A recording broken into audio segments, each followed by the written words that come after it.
నీ అవ్వ టీవీ చూడబుద్ధి అయితే లేదు, నా ఫోన్ ఏది?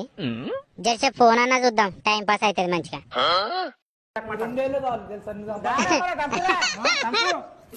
ఓ బాడకావు, సిగ్గున్నదా రా నీకు? టీవీ పెట్టుకొని మళ్ళా ఫోన్ ఎందుకు చూస్తానవురా నువ్వు? చూస్తే టీవీ అన్నా చూడు, లేకపోతే ఫోన్ అన్నా చూడు, గానీ టీవీ నడుస్తా అంటే నువ్వు మళ్ళీ ఫోన్లోనే ముఖం పెడితే నేను ఏం చెప్తా మంచిగా ఉంటది రేగా. ఓ అమ్మ నిజంగా ఎవరిదాకా టీవీ చూసి ఇప్పుడే ఫోన్ ముట్టుకున్నా నువ్వు వచ్చినావు.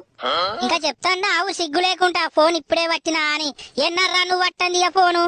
తినేటప్పుడు ఫోనే కావాలి, టీవీ చూస్తున్నప్పుడు ఫోనే కావాలి, ఏరుగా పోయేటప్పుడు కూడా ఫోనే కావాలి. నీ ఫోను ఆగులా ఫోను.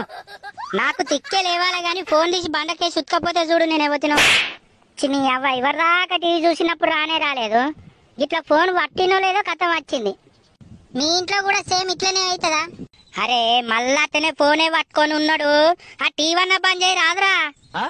అయితదిగా, నువ్వు మంచిగా చెప్తే ఇంటలేవు గాని నీ ఫోన్ ని నేను అన్నంత పని చేయకపోతే చూడు బిడ్డ. ఇక అమ్మో పలగొట్టినా పలగొడితే ఎందుకైనా మంచిది, ఫోన్ తెరిచే పక్కకు పెడదాం.